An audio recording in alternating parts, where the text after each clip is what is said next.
จังหน่อยผู้ใดผู้เฒ่าเพิ่นผู้เฒ่าผู้แก่เพราะว่าย่อมแม่ก็เสียแล้วผมก็ดีเป็นลูกกำพร้าเบิดน่ะกำพร้าพ่อกำพร้าแม่ว่าซั่นจากไปแล้วย่อมแม่ก็จากไปแล้วคันย่อมแม่อยู่ก็ต้องหาของไปต้อนเพิ่นว่าซั่นเถาะคันบ่ไปยามนึงก็ต้องไปยามนึงเที่ยวเมื่อว่าซั่นเถาะอันนี้มันเป็นสิ่งที่น่าคิดเพราะว่ามันเกิดความอบอุ่นจิตใจนะระหว่างพ่อแม่ลูกเฮ็ดให้คือกันกับเพิ่นเลี้ยงช่วงเพิ่นเลี้ยงเฮาจังซี่นะเฮายังน้อยๆอยู่นี่พ่อแม่เพิ่นกกเพิ่นเบิ่งเพิ่นแย่งเวลาเฮาให้แต่ละเทื่อนี่เพิ่น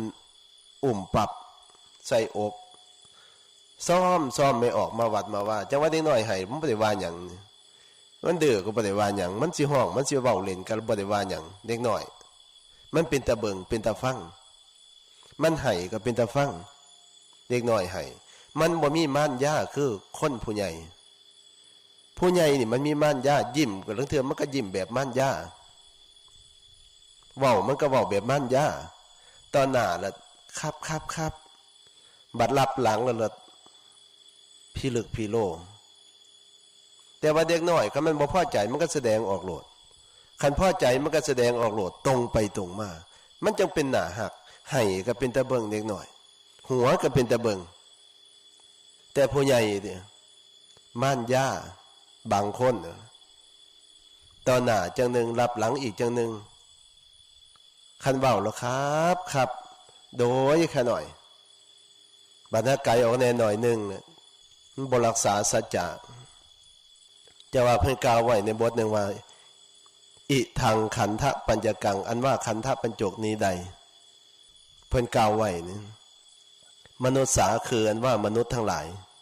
ข้าหานังโลกชัดคำว่าโลกชัดนี่คือป่าทึบคืออันว่ามนุษย์ทั้งหลายเนี่ยบัดนี้มันกล่าวต่อไปว่าอิทังขันธปัญจกังอันว่าขันธปัญจกนี้ใดติรฉาโนคืออันว่าสัตว์เดรัจฉานทั้งหลายอุตตานังตื้นสัตว์เดรัจฉานนี่สัตว์ของเลี้ยงเนี่ยมันตรงไปตรงมาว่าซั่นเนาะมันบ่มีมันย่าบ่มีเล่ห์เหลี่ยมเพทุบาย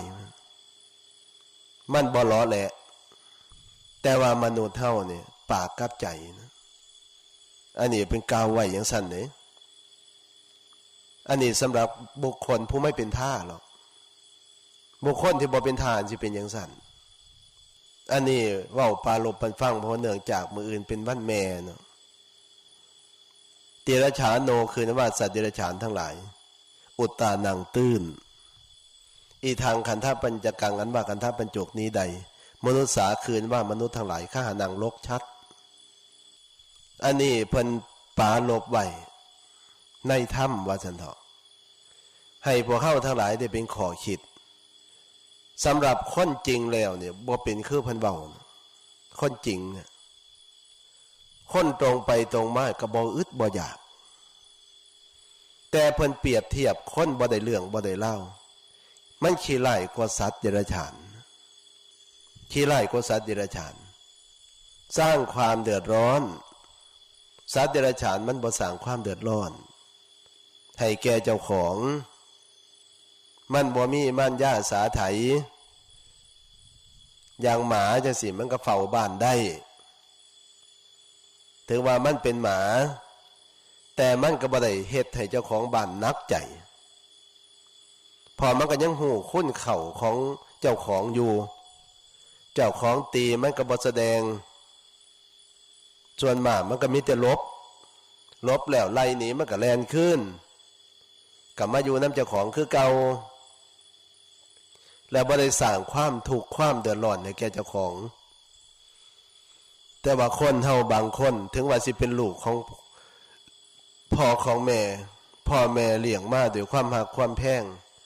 แต่มันก็ยังเฮ็ดให้พ่อแม่ได้หนักอกหนักใจเพราะฉะนั้นเพิ่นจึงยกเปรียบเทียบไว้สำหรับบุคคลบ่เข้าท่านี่มันเป็นอย่างนั้นเพราะฉะนั้นมันเกี่ยวข้องกันจังซี่ล่ะที่เฮาเกิดขึ้นมานี่บ่แม่นเฮาเกิดขึ้นมาแล้วเฮาสิอยู่ผู้เดียวชีวิตเฮานี่บ่แม่น เกิดมาในโกนกระบังบ่แม่นเกิดมาจากโกนไม้ไผ่บ่ได้เกิดมาจากภูเขาบ่ได้เกิดมาจากสิ่งอื่นเรามีพ่อเรามีแม่เป็นผู้ให้กำเนิดเพราะฉะนั้นมันจึงเกี่ยวข้องกันย้อนความหักความแพงของพ่อของแม่นี่แหละมันจังลำบากคันเพิ่นบ่หักเฮาเพิ่นบ่ลำบากนำเฮาดอกคือกันกับเฮาได้ยินข่าวว่าผู้นั้นติดยาบ้าคันเพิ่นบ่เกี่ยวข้องกันเนี่ยเพิ่นก็บ่เป็นทุกข์นำเบิดอย่างเพิ่นก็ปรุงธรรมสังเวชเท่านั้นล่ะได้ยินข่าวว่าโอ้เขาเจ้าจับยาบ้าตัว100,000 เม็ดไปอ่านหนังสือพิมพ์คันเบิ่งแล้วผู้ใดนอถูกจับคนอยู่พูนบ่ฮู้จักกันบ่มีความหักความแพงบ่เกี่ยวข้องกันพ่อแม่เฮาก็บ่ได้ลำบากบ่เป็นทุกข์บ่ลำบากบ่เป็นทุกข์แต่ว่าคันหากว่าเป็นญาติหรือเป็นลูกมันเกี่ยวข้องกันมันย่อมเป็นเหตุเป็นปัจจัยให้กระทบกระเทือนจิตใจเพราะฉะนั้นคนเฮาอยู่น้ำกันเนี่ยจะต้องเห็นอกเห็นใจซึ่งกันและกันอย่างลูกๆหลานๆจังสิก็ต้องรู้จักหัวอกของผู้เป็นพ่อเป็นแม่ของปู่ย่าตายายพี่ป้าน้าอาเพิ่นให้ความเมตตาสงสารเราจะสนองคุณให้ท่านเนี่ยไม่ได้หรือเราทำให้ท่านเราเคยทำให้ท่านหนักใจจังสิเป็นต้นทำให้ท่านไม่สบายใจเป็นทุกข์ใจเพราะเรากินเหล้าเมาสุราว่ายากสอนยากดื้อด้านดื้อรั้นเรายังสามารถทำได้ทำให้ผู้บังเกิดเกล้าหนักใจเราทำได้ทำให้ผู้มีอุปการะคุณของเราเนี่ยหนักใจเรายังทำได้ในช่วงชีวิตของท่านมีอยู่นี้เราจะไม่ทำให้ท่านสบายใจได้หรือมันจะโง่ถึงขนาดนั้นหรือมันสิเป็นหมาตลอดภพตลอดชาติบ่ก็คิดว่าจันเถาะคิดไว้ในใจกันสุบว่าเฮาเคยเฮ็ดให้เพิ่นนักใจนะเพราะฉะนั้นการบวชนี่จึงถือว่าเป็นการสนองคุณของพ่อของแม่อย่างสูงดังที่กล่าวมานี่เพราะฉะนั้นก็ขอฝากพวกเฮาทั้งหลายไว้สุคนความกตัญญูกตเวทิตาธรรมนี่เป็นเครื่องหมายของคนดีในโลกบ่มีสิ่งใดสิดีไปกว่าความกตัญญูกตเวทีนี่เฮ็ดให้สังคมสงบร่มเย็นให้คืดเบิ่งสัตว์เดรัจฉานในขณะที่พ่อแม่ลูกกับแม่มันหักกันแพ่งกันอยู่มันสิมีความเฮาเบิ่งแล้วกับมันอิ่มอกอิ่มใจนำว่าจังเถาะและเฮาเบิ่งคนบางคนก็คือการลูกเต่าที่บอกง่ายสอนง่ายตั้งอยู่ในโอวาทของพ่อของแม่เฮ็ดให้พ่อแม่ปลื้มปีติยินดีเวลาเขาเจ้าอยู่นำกันเขาเจ้าสิอยู่จังไดมันสิเห็นว่าจังเถาะเห็นภาพเฮาเห็นอีหยังก็ตามเอามาคิดว่าจังเถาะพิจารณาเห็นประเภทใดก็ตามเอามาพิจารณาให้เกิดความรู้ให้เกิดสติเกิดปัญญาครอบครัวบางครอบครัวก็อยู่น้ำกันด้วยความแสนที่จะอยู่เย็นเป็นสุขอีหลีเพราะลูกเต่ากับหูจักคุณของพ่อของแม่คันพ่อแม่ว่าเศร้าล่ะก็เศร้าบ่อย่าไปล่ะก็บ่ไปอย่าดื้อเด้อล่ะเด้อก็บ่ดื้อตั้งอยู่ในความดีเด้อล่ะเด้อก็อยู่บ่ว่ายากสอนยากโอ้ยแสนสิเย็นว่าจังเถาะแต่ว่าบางครอบครัวนี่ย่ามมื้อแลงมากอ่ะซื้อเหล้ามาโจกันอยู่เฮือนนั่นล่ะกินให้พ่อให้แม่เบิ่งอยู่หั่นล่ะกินกันอยู่จังซั่นกินแล้วลางเทื่อก็ปาขวดปาถ้วยปาบวงให้แม่ล้างหอดบ่เก็บหอดเฮือนหอดซ่านตื่นเช้าขึ้นมาแม่ก็มักเป็นผู้เก็บก็จมคันจมหลายพอเฒ่านี่คือจมแท้จมแต่ดึกแต่ดื่นแท้ลูกบางคนนี่มันก็ว่าจังสั่นว่าจันเถาะอันนี้มันเห็นมาจังสั่นแล้วความทุกข์บัดนี้มันก็เกิดขึ้นแก่ครอบครัวนั้นบางพ่อบางแม่บัดนี้บ่ค่อยปากแต่ว่ากลุ่มใจคันเว้าหลายลูกเขาก็สิสั่งดังเทื่อมีไผก็ย่านลูกไผสั่งคันมีเขยก็ย่านเขยสั่ง คันลูกอยู่น้ำก็เกรงใจลูกอดเอาทนเอาเดี๋ยวความตรอมจิตตรอมใจนี่พ่อแม่บางคนก็เป็นลักษณะจังสันมันน่าคิดเพราะฉะนั้นเว้ามาทางเบิดนี่แหละธรรมะที่พระพุทธเจ้าพระองค์สอนไว้เบิดพระองค์ทำเป็นตัวอย่างว่าท่านเถาะอริยสาวกทั้งหลายก็ทำเป็นตัวอย่างเพิ่นเฮ็ดมาจังสันเพราะนั้นพวกเข้าทั้งหลายกับประพฤติปฏิบัติตามพระพุทธเจ้าพระองค์ทรงประพฤติปฏิบัติมาจังใดอริยสาวกเพิ่นประพฤติปฏิบัติมาจังใดสนองคุณของพ่อของแม่เนี่ยพ่อแม่เพิ่นมีอุปการะคุณสูงล้นฟ้าเหลือแผ่นดินเฮาสิสนองคุณเพิ่นจังใดจังสิจบจังสิสิ้นลงไปได้จังสิสมกับเพิ่นเลี้ยงมาจังสิสมกับเพิ่นฮักเพิ่นแพงเฮาบัดตัวสิ่งนั้นหน้าที่ของพ่อของแม่นั่นบ่มีผู้ใดสิเฮ็ดได้เลยห้ามบ่ให้ลูกทำชั่วนั่นบ่คือเสี่ยวเฮาบางคนไหนบ่คือหมู่เฮาบางคนไหนคันหมู่เฮาบางคนนี่เฮาบ่กินเหล้าน้ำนี่คือเว้าเป็นฟังแต่ก่อนนั่นมันก็ยังว่าเฮานี่ขี้องค์มึงรังเกียจกูหรือพุ่นน่ะบ่กินกับคมข้อให้กินบางเทื่อก็ดีนี่มันว่าให้ว่าจันเถาะแต่ว่าพ่อกับแม่นี่ห้ามไม่ให้ลูกทำความชั่วส่วนผู้อื่นนั่นส่วนเฮาไปกินเหล้าส่วนเฮาไปเข้าคับเข้าบาร์สามารถที่ส่วนได้เป็นหยังเขายังส่วนได้เขาบ่ได้ฮักเฮาคันเฮาตายเขาก็บ่ได้ให้นำเฮาบ่แจกเขาหาพร้อมมีแต่สองเครือเถ่าพ่อกับแม่เฮานั่นล่ะเวลาเฮาเจ็บเป็นนิดุลก็ไปง้มไปเบิ่งไปแย่งคันเฮาเจ็บเฮาป่วยก็เบิ่งก็แย่งตายแล้วก็เก็บหอมรอมริบได้เงินเป็นหมื่นเป็นสองเป็นสามเป็นสี่เก็บหอมรอมริบแล้วก็แจกเขาทำบุญหาก็มีแต่พ่อกับแม่เฮาหั่นล่ะที่เฮ็ดบุญหาเฮาก็ดีเพราะนั้นเพิ่นห้ามบ่ให้เฮาทำความชั่วแล้วยังบ่พอเด้ให้ลูกสร้างความดีอีก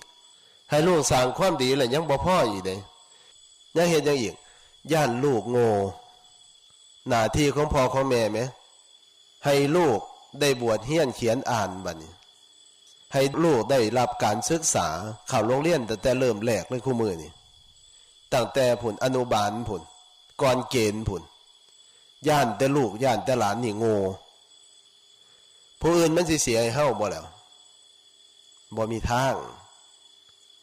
ไผสิเสียให้เฮาค่ารถค่าขนมก็มีแต่พ่อแม่หรือปู่ย่าตายายเดือนตัวให้เฮาผู้อื่นมันสิหาเงินให้เฮาจักบาทบ่ค่าศึกษาเราเรียนนั่นเบิ่งแน่เพิ่นเฮ็ดหน้าที่ของเพิ่นแหมให้ลูกได้รับการศึกษาญาติลูกนี่โง่บ่ทันบ้านทันเมืองเพิ่นเขาสิว่าพ่อแม่นี่บ่เบิ่งลูกเบิ่งเต้าบ่ให้ลูกเล่าเรียนบ่ให้ลูกศึกษาคันลูกเจ้าของโง่มันก็บ่ทันลูกเขาทำการทำงานสูงๆแต่ลูกเจ้าของก็บ่สามารถที่เฮ็ดได้ด้วยความเป็นห่วงเพราะฉะนั้นบาทหนึ่งสลึงหนึ่งเก็บหอมรอมริบไว้ให้ลูกเบิดคันลูกศึกษาแล้วเรียนสมควรแล้วมีการมีงานทำแล้วพ่อแม่ก็ปลื้มอกปลื้มใจบัดนี้เฮ็ดจังได๋น้อลูกจังสิเป็นฟังเป็นฝาหาภรรยาสามีที่สมควรให้ผู้ใดบ่สมควรก็บ่อยากให้ได้คันสิหาลูกไผ่ก็หาผู้สมควรหาลูกเขยก็อยากได้ลูกเขยดีหน้าที่ของพ่อของแม่ผู้ใดสิคิดนำเฮากระดอกปานนี้แม่ตั้งแต่อยู่ในท้องบัดนี้แม่ออกมาแล้วก็เบิ่งแย่งตลอดไปสิคือพ่อคือแม่บัดสุดท้ายอีหลีเฒ่าไปแก่ไปแล้วก็มอบทรัพย์ให้บัดนี้ผู้ใดสิเอาให้เฮาทรัพย์แม่มีหน้าก็แบ่งให้มีสวนก็แบ่งให้มีเงินก็แบ่งให้มีงัวมีควายก็แบ่งให้ไผสิเฮ็ดได้ในโลกนี่คันบ่มีพ่อกับแม่สองคนน่าคิดว่าจันเถาะอันนี้จังขอปาลบปันฟังว่าหน้าที่ของพ่อของแม่เพิ่นเฮ็ดคักแท้ได้เฮ็ดกับลูกกับเต้าบัดสุดท้ายอีหลีเพราะว่าเพิ่นบ่ได้เอาอีหยังไปนำเนาะเฮือนก็บ่ไปนำเงินค้ำกำแก้วก็บ่ไปนำอีหยังก็บ่ไปนำบัดนี้ก็มอบทรัพย์ให้ลูกให้เต้าบัดนี้แบ่งกันผู้ละเท่านั้นเท่านี้เอาผู้นั้นเอาธงหันผู้นี้เอาธงนี่กันให้กันหน้าก็ดีคันว่าพ่อแม่เพิ่นบ่มีให้มีหน้าเพิ่นก็แบ่ง ทรัพย์สินทางปัญญาเพิ่นมอบปัญญาให้มันเบิดเงินเป็นหมื่นเบิดเงินเป็นแสนนี่แฮงหลังเทื่อให้คนซื้อหน้าทงบักใหญ่ว่าซั่นเถาะเพื่อลูกสิเรียนจบบ่แม่นธรรมดาอันนี้เพิ่นมอบทรัพย์ให้ว่าซั่นเถาะบ่มีผู้ใดในโลกนี้สิเฮ็ดดีกับต่อเฮาคือพ่อกับแม่บ่มีผู้ใดคือเพราะฉะนั้นนั่นคิดไว้ในใจว่าซั่นเถาะอย่าเถียงพ่อเถียงแม่เป็นเด็ดขาดคันพ่อแม่เว้าแนวใดโลดรับเบิดทั้งสิ้นโลดเพิ่นให้ก็ยอมเพิ่นด่าก็ยอมเพราะว่าบ่มีผู้ใดเบิดโลกนี่สิคือพ่อกับแม่เฮาบ่มีว่าซั่นเถาะอย่างเห็นชัดเจนอีหลีคู่มือเนี่ยว่าซั่นเถาะช่วงนี้ใครแน่แล้วว่าซั่นสมมุติว่าเพิ่นไปแต่งงานปุ๊บจังซี่คันฮู้จักว่าผัวเป็นเอดส์เมียก็อยากป๋าเลยเด้คันเป็นเอดส์มานี่สิไปอยู่ไสคันบ่อยู่อันวัดพระพุทธบาทน้ำพุก็บ่มีหม่องอยู่ละบัดนี้เขาบ่ให้อยู่เดี๋ยวสิมาอยู่น้ำไผล่ะพ่อแม่บัดสุดท้ายอีหลีมาตายน้ำอ้อมอกพ่ออ้อมอกแม่อยู่น้ำไผก็บ่คือพ่อคือแม่บัดสุดท้ายอีหลีอยู่น้ำเมียก็บ่สัมพันธ์เด้คันเฮาป่วยนั่นมันบ่ได้เบิ่งคักปานใดเด้บางคนนั่นมันส่วนมากมันเป็นน้ำหันอีหลีสิเห็นกันอยู่คู่มื้อนี่ว่าจังเถาะคันเมียป่วยผัวกับเซินไปทั้งอื่นผลลังเถื่อน่านตายแท้ๆมันยังว่าอีกมันยังเซินไปทั้งอื่นอีกบัดนี้ก็บ่หม่อมพ่อบ่หม่อมแม่เพราะฉะนั้นมื้ออื่นนี่เป็นวันแม่แห่งชาติพวกเขาทั้งหลายมีพ่อมีแม่กันสู่คนเพิ่นจากไปแล้วก็ตามสนองคุณเพิ่นอย่าให้ชาวโลกเขาตำหนิติเตียนพ่อแม่เฮาเพิ่นยังมีชีวิตอยู่ก็ตามเพิ่นตายแล้วก็ตามอย่าให้ชาวโลกเขาตำหนิติเตียนว่าลูกบักอันนี้ลูกอีอันนี้มันบ่ซ้ำหั่นล่ะพ่อแม่มันบ่บอกบ่สอนมั้งมันจะเป็นจังซี่เขาด่าพ่อด่าแม่เฮาคันเฮาบ่ดีนั่นเขาตีเฮาก็คือตีพ่อตีแม่เขาว่าให้เฮาก็คือว่าให้พ่อให้แม่คันเว้าโดยปรมาตคุณตั้งแต่ปลายผมหมดปืนเท้าจากปืนเท้าหมดปลายผมอันนี้เป็นส่วนแห่งคุณของคุณพ่อคุณแม่ทั้งสิ้นเบิดตนเบิดโตเฮานี่เป็นส่วนของพ่อของแม่ทั้งสิ้นเพราะฉะนั้นน่ะเฮาสิเฮ็ดหยังก็ตามคิดถึงพ่อถึงแม่เดินจงกรมก็ดีนั่งภาวนาก็ดีเฮาสิเฮ็ดอีหยังต่างๆก็ตามคิดเห็นหน้าพ่อหน้าแม่พ่อแม่เพิ่นเคยบอกเคยสอนว่าจังใดให้คิดให้พิจารณาอย่าให้ชาวโลกอันนี้ย้ำอย่าให้ชาวโลกเขาด่าพ่อด่าแม่เฮาพ่อแม่ตายแล้วลูกนี่ขี้ไล่ขนาดอันนี้เขาก็ด่าพ่อด่าแม่เฮาหนีไกลพ่อไกลแม่แล้วมันบ่ได้เรื่องอันนี้เขาก็ด่าพ่อด่าแม่เฮาหลังเถื่อพ่อตายเหลือแต่แม่โอ้พ่อตายแล้วเราเป็นไปมะล่ำมะร้อยมันก็ด่าแม่เฮาคันแม่ตายแล้วลูกเป็นไปมะล่ำมะร้อยก็เขาก็ด่าแม่พ่อเฮาเพราะฉะนั้นพ่อแม่เฮานี่เฮาเคารพสักการะบูชาสูงสุดอย่าให้ชาวโลกเขาตำหนิติเตียนพ่อแม่เฮาได้ด้วยการเฮาสร้างคุณงามความดีทั้งกายทั้งวาจาใจนี่ให้สมบูรณ์บริบูรณ์อย่างในช่วงนี้พวกเฮาทั้งหลายก็กำลังประพฤติปฏิบัติธรรมก็ให้ตั้งจิตตั้งใจประพฤติปฏิบัติอย่าไปเสื่อแต่กิเลสอย่าเอาเสียวในทางที่บ่ดีเนี่ยมาอบรมใจอย่าเสื่อเสียวโง่อย่าเสื่อมูโง่มันอยู่ในใจเฮานั่นมันส่วนให้ขี้ข้านส่วนให้เว้าส่วนให้โม่ส่วนให้คุยส่วนให้นอนเว้นส่วนให้ขี้ข้านสารพัดว่าซั่นเถาะคันในทางที่บ่ดีอันนี้เป็นหมู่ที่บ่ดีในใจเฮาอย่าไปเสื่อมันเป็นการทำลายคุณของพ่อของแม่เขาเจ้าสิเว้าพื้นพ่อพื้นแม่เฮา